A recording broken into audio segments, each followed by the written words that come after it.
Hey again everyone, and welcome back to the channel for another episode in our new figure showcase series, where we take a look at a new figure I'm adding into the collection.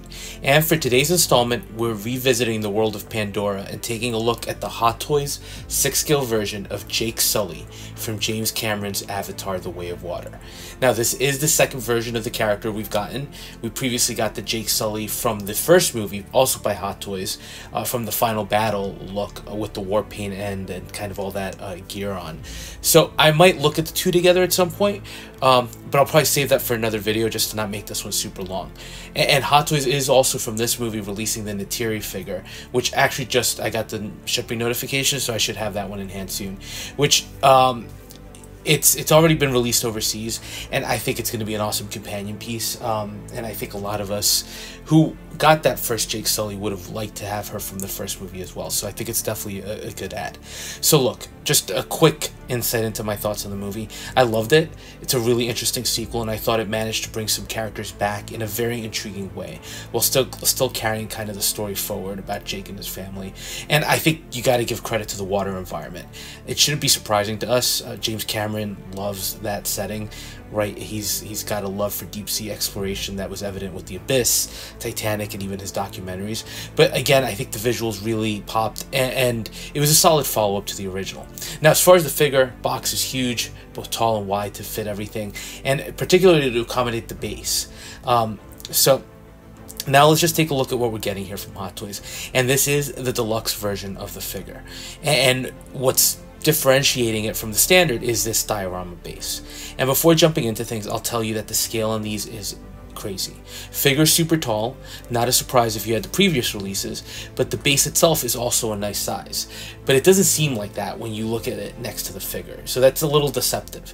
But here you're also getting a clear post to hold the clamp in place on the base, which I think is nice to try to create a more realistic feel. And then as far as accessories, you get a few weapons, with the one that stand out the most being the rifle. So not an accessory heavy release at all, and if anything, the cost really seems to be dependent on the scale itself. So let's jump into those accessories, and we'll start with the spare hands. Not much here, only 3 additionals. You get hands designed to hold the rifle, some splayed out hands for posing, and then the figure already comes equipped with 2 gripping hands for the bladed weapons. So not a lot of variety here at all. From a design perspective, pretty straightforward. Paint apps were really solid with the blue skin tone and texturing, and some slight striping across the top of the hands in a darker blue. There is some slight detailing too, like veins, but nothing over the top, so they work, right? Next up, we do get the 2 bladed weapons, a knife and an axe or a hatchet. Both are actually pretty ornate and similar in scale. Hatchet is actually, I'm guessing, it's either meant to be made out of bone or stone, actually, with the bladed piece tied to the handle with like some sculpted rope. The axe head has some textured dimpling as well as some notched grooves on the opposing side, and then you get the same on the pick element. The body itself seems to be a similar stone or bone that's wrapped with a rope and a nice textured grip, so it looks good. The knife itself is definitely bone, with the bottom of it protruding from the handle and the grip.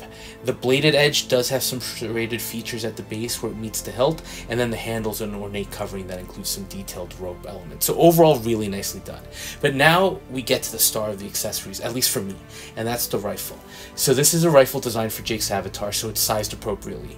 It does come with a single magazine, and the detail work on this is astonishing. If you look inside the clear lattice mag, you can see the stacked rounds, all individual, with the bullet itself having a nice blue paint app to it.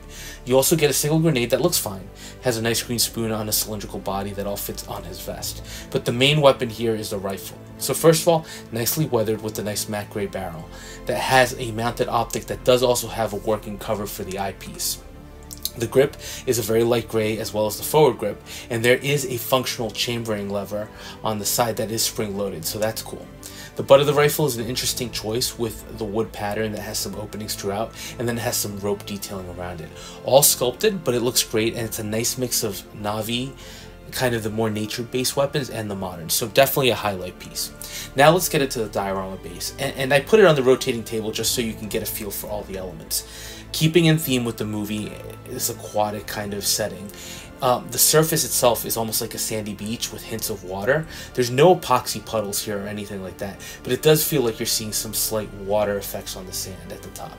And around the perimeter, you have a wide variety of vegetation and aquatic plant life. Some slightly transparent, which makes sense given the light up feature here, but everything's nicely detailed and painted, really creating something deceptively simple but nice looking. It's just an environment after all. And you do see these two stones in the middle. So interestingly enough, Hot Toys is giving you two spots to attach the pole for the clamp. So you can get some interesting poses with the figure and have a little variability. And I do appreciate that Hot Toys continues to give us coverage to just hide these unsightly holes. So the key thing with the base is, though, that light up feature. And fortunately, it is USB powered, so you have two versions of that effect. The first one is a pulsating, throbbing one, where the lights flicker on and off and just give the base a feeling of life. And if you're familiar with the movie, this is perfect, and it really does give that environment a living, breathing feeling. So easily my favorite of the two modes. The second is just a static light up feature where everything stays lit. It's nice, very bright, again, especially if you display with the lights off, but there's just something extra special about that living feeling effect of the pulsating version. So it's a great looking display that doesn't really detract from the figure. It's just a nice add-on feature. But now let's get into the figure, and we're going to start with the sculpt. Let's just get this out of the way. It's incredible. I mean, Hot Toys replicated this amazingly well. Although I say this in general, but when you have to recreate a CGI character, I do feel like all these companies do tend to do a little bit better in capturing the likeness, as opposed to like an actor. An actor where it's a little bit more difficult. This sculpt also does include rolling eyes, and I noticed in the video images that one of mine is a little off. And look, while I think the rolling eyes are a great feature, it's a little annoying if you can't get it to look exactly how you want it. In this case, it's subtle enough, but something I'll want to go back and fix. But the eyes themselves have a ton of detail too, and if you look carefully, there's some amazing detail work on the irises with the nice yellow. Face itself has good texture and nice paint with the white dots and the darker blue patterns. And then in the ear, he does have the comm unit earpiece that still has that black and yellow look from the first movie, and he does still have the throat mic, although this time Hot Toys did an even better job recreating those, adding in some plastic caps that press against the throat, so lots of details. The back of his head has some good detail work as well, with the hair all held together by a tie, and then you do get one rooted element, which is the ponytail, that has that element that bonds them to other life forms on Pandora. So it's a great look. Hair isn't as detailed as some other releases, but it's solid. And then the rest of the figure, look, it's tall. And the biggest issue I think people are going to have with this one is without a doubt the exposed joints. I took a quick look at the older version, and I will do a comparison video later, but I think it's the same body. Really just some slight paint app changes. And I guess that's not surprising, right, when you consider that this was a chance for Hot Toys to reuse the molds. So it's pretty much identical. It is a much more simple version of Jake Sully. If you'll recall, the version from the original was from that final battle scene, so he had a ton of ornate elements on the body as well as war paint. While here the figure's basically just the avatar body with the standard coloration and the white dots throughout, along with the almost blue tiger stripes on his arms, his face, and his torso. He does have some armbands, but really the only ornate, intricate things he includes are some arm guards that look like lattice work, and then the harness that includes, the harness that holds the slot for the grenade, and then the spare magazines for the rifle. Although I do feel like they're not the best detailed elements. Now the harness is mixed media, and it does have some fabric elements, though I did notice during some poses that it doesn't sit as naturally as you'd like on the body. And then he does have a little strap where he has the sheath for the knife, and at the back with the loincloth he does have something that can hold the axe in place. So pretty nice overall. But I do have some issues here. I do think, like the first Avatar figure, that you really do need to use the base here because he is such a tall figure. Yeah, you can get him to stand up, but I do feel like he can be a little top heavy, and he tends to topple over after a bit of time, and you don't want him falling and breaking. Also, the joints, not the best. And let me say, I don't mind the exposed joints, but if you're going to have them, I would have liked more than a 90-degree bend on the elbows because it's restrictive, really, for the posability.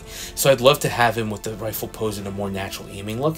It's just not possible, or at least I haven't figured out how to get him where I want him to be. Second, be very careful with the legs. You'll notice the right leg is pretty much always straight. I tried to bend it at the knee joint, and I had so much resistance that I just felt like it was going to break. So that was a little annoying. I'll have to use a heat gun to loosen the joint, but take your time.